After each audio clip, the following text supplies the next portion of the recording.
सर्वोत्तम पुरस्कार प्राप्त संस्था ज्योती सहकारी पतसंस्था। ठेवी 401 कोटी, कर्ज 254 कोटी, एकूण व्यवसाय 655 कोटी, सोने तारण कर्ज, लॉकर सुविधा, मोबाईल बँकिंग सुविधा, सुलभ कर्ज वितरण, मोबाईल कलेक्शन आदी सुविधांसह विनम्र व तत्पर सेवा।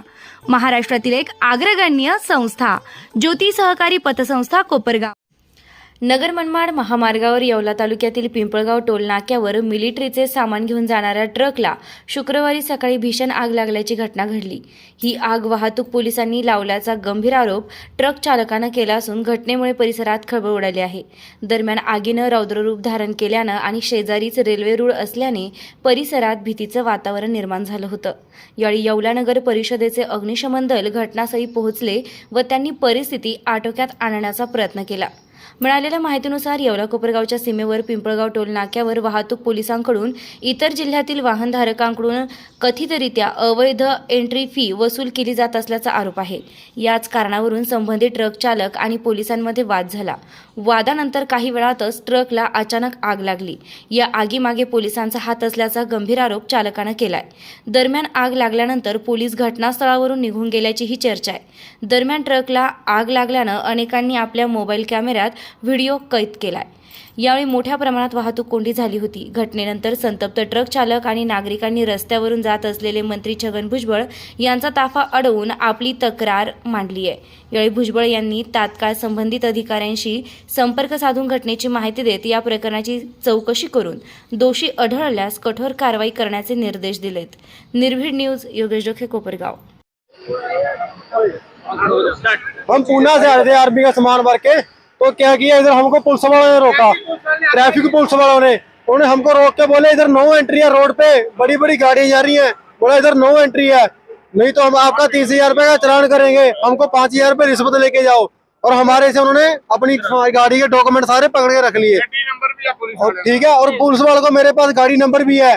पुलिस वाला मेरी गाड़ी के पास खड़ा सिगरेट पी रहा था, गाड़ी में गैस भरा हुआ था, गाड़ी चल के आया, तुरंत गाड़ी ने आग पकड़ दिया और मेरे थप्पड़ भी मारो। पुलिस वालों ने पूरा मेरे को पीटा इधर साइड मेरे आके। किसने पे गाड़ी? पुलिस वाले ट्रैफिक पुलिस वाले रोज इधर खड़े होते हैं। कम से कम कारण ये था, मैंने उनको रिश्वत नहीं दिया, उन्होंने मेरे को रिश्वत मांगा, मैंने उनको रिश्वत नहीं दिया। 5,000 रुपए रिश्वत मांगा मेरे से। विक्रमजीत सिंह, रहवासी येवला। छगन भुजबल साहब से एक विनती है कि आपके येवला के ट्रैफिक पुलिस वाले यहाँ पूरा दिन 7 से 8 पुलिस वाले गाड़ी वालों को तंग करते हैं, उनसे वसूली करते हैं और ऑनलाइन चलान के दर से उनसे पैसा लेते हैं। आज क्या हुआ, उन्होंने सुबह ये गाड़ी रुकाया, पंजाब की आर्मी का सामान है उसमें, और उन्होंने इनसे 5,000 रुपया रिश्वत मांगी। इनका चलान बोला है कि इनको चलान करके देंगे, नहीं तो इतना पैसे दो। तो इन्होंने बोला हमारे पास पैसे नहीं है इतना, तो इनका उनसे बाताबाती हुई और बाताबाती होने के बाद पुलिस वालों ने इनकी टैंकी को आग लगा दी है, डीजल टैंक को, और गाड़ी को आग लग गई। ये 2 जाने थे, वो 8 जाने थे, और आग लगने के बाद यहाँ से ट्रैफिक पुलिस वाले भाग गए। अभी ये बेचारे आर्मी का सामान है, आर्मी वालों को भी इन्होंने फोन करा है।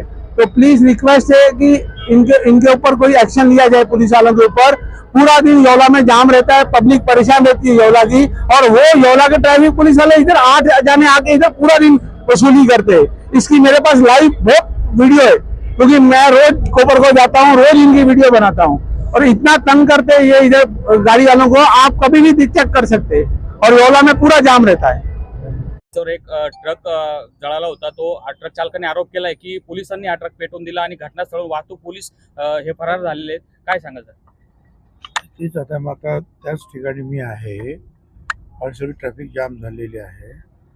मी येवल्यावरून मुंबईला चाललो होतो, त्या नाक्यावर तिथे हा ट्रक पेटलेला। तर सगळे ड्रायव्हर सांगतात आजूबाजूचे सुद्धा की हे जे वाहतूक जे आहेत पोलीस जे आहेत इथले, एक तर पैसे गोळा करतात, त्याच्यामुळे ट्रॅफिक जाम होतो। बरं, हा जो ट्रक जो आहे तो खाजगी जरी असला तरी त्याच्यामध्ये सगळं मिलिटरीचं सामान आहे, वेगवेगळ्या पद्धतीचं सामान त्या मिलिटरी त्या ट्रक घेते। आणि त्या ट्रकवाल्याकडून हे सगळे बाजूचे सगळे ट्रकवाले म्हणतात 5,000 रुपये देऊ, तो मी कुठं देणार? आणि सगळं मिलिटरी गव्हर्नमेंटचं सामान चेक करतात, त्यांनी कागदपत्र दाखवले, बघा कागदपत्र माल कोणाचा आहे काय।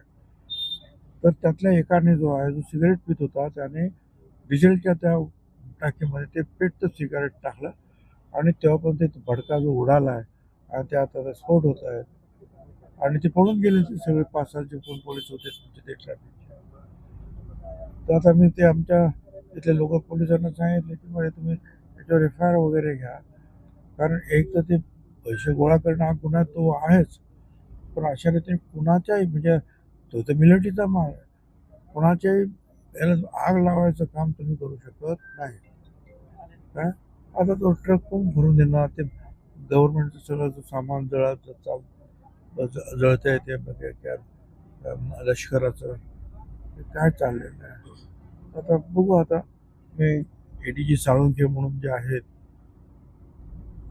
DG म्हणजे ॲडिशनल DG त्यांना पण मी फोन केला. ते म्हणाले मी पण बघतो आणि आमचे लोक जे आहेत ते त्यांच्यावरच्याकडे कारवाई करतात इथले लोकल. ठीक आहे. आपल्या पाल्यासाठी स्पर्धा परीक्षांची भक्कम तयारी करायची आहे का? IIT, नीट, मेडिकल, NDA सारख्या मोठ्या स्पर्धा परीक्षांची तयारी योग्य वयात सुरू होणं खूप महत्त्वाचं असतं. म्हणूनच कोपरगावमध्ये इयत्ता 6वी पासून मजबूत पाया घालणारा एकमेव foundation class AK science foundation academy. गेल्या 10 वर्षांचा यशस्वी अनुभव, अनेक विद्यार्थ्यांची IIT व मेडिकलमध्ये निवड. कोपरगावमधील ओरिजिनल फाउंडेशन कोर्स कंडक्ट करणारा एकमेव क्लास. नवीन बॅचेस 1 मार्च पासून सुरू. Limited seats. आजच प्रवेश निश्चित करा. संपर्क 87 66 56 00 83. AK science foundation academy Kopargaon.